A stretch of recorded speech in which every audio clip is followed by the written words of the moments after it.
Do I look like a medical doctor to you? Good, then don't take medical advice from me.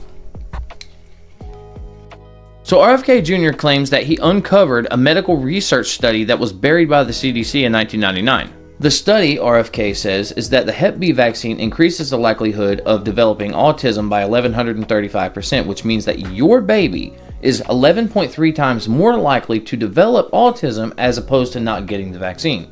The vaccine was first recommended for all babies in 1991. Now, according to the data, autism rates have skyrocketed and have went from somewhere around 1 in 1,000 children to around 1 in 36. What you would do if you wanted to find the answer, which is to compare outcomes in a fully vaccinated group to health outcomes in an unvaccinated group.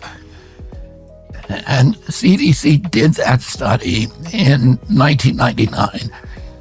They brought in a team of scientists under a Belgian researcher named Thomas Verstraeten, and they looked at the data. They looked at children who had received the hepatitis vaccine within the first 30 days of life, and compared those children to children who had received the vaccine later or not at all.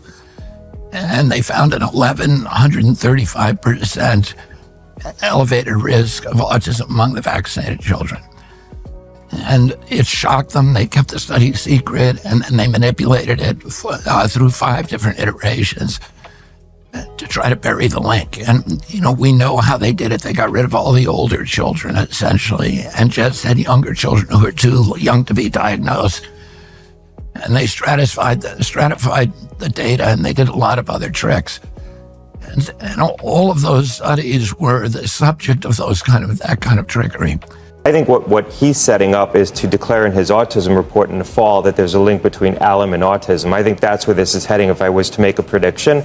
If he does that, that will open the door to litigation under the Vaccine Injury Compensation Program and create a whole wave of lawsuits that I think will drive a lot of vaccine makers out of the market. You could see companies So he won't even stop them from doing it. He will do it through the lawsuits, and that will make the companies say, forget it. Well, he's always seen litigation as a tool to try to achieve his objectives. So when he says alum, he's referring to a chemical compound that includes hydrated sulfate salts of aluminum mixed with one other metal. Common forms of alum include hydrated potassium aluminum sulfate, ammonium aluminum sulfate, and sodium aluminum sulfate. So apparently aluminum is very bad for you, especially if it makes it to your brain by way of your bloodstream.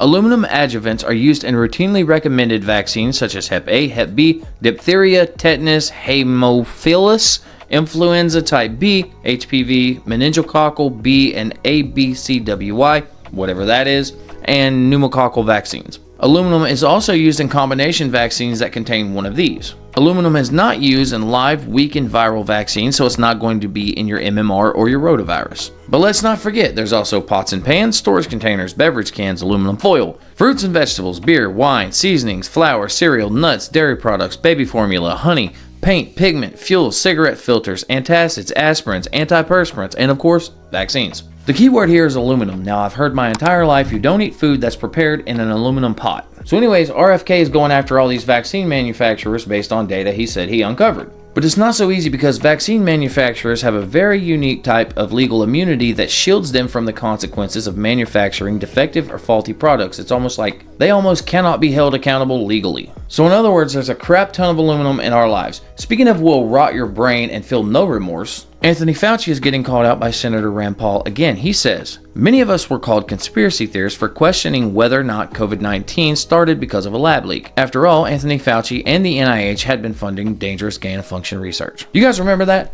Way back when, like on Facebook, if you made a post and the only 2 words were lab leak, the post would be taken down immediately. I've referred Dr. Fauci for prosecution under both Presidents Biden and Trump, and now I'm gearing up to subpoena him to testify under oath in front of Congress. Stay tuned. But here's why. Rand Paul can't just simply refer him for prosecution now. That simply cannot happen because of his auto-pen pardon. But there's nothing that says that you can't subpoena him for questioning. So what Rand Paul is trying to do here is to get him to commit a new crime. In other words, lying before Congress. In other words, perjury. So perjury before Congress only carries up to 5 years in prison, which if you ask me is not enough for Fauci. But consider the implication.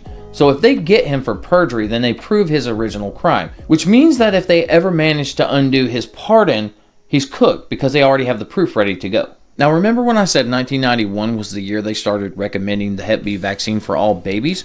That was the year I was born. Don't that go figure. So yeah, apparently vaccines make you autistic. I'm gonna go draw a pony now. But joke's on you, because I get to use my autistic self to roast as many liberals as possible. Because liberal, if you like what I do, please leave a like. They really help. Consider subscribing, and I'll see you next time. Stupid, worthless creatures. I'm sick and tired of making minuscule profits.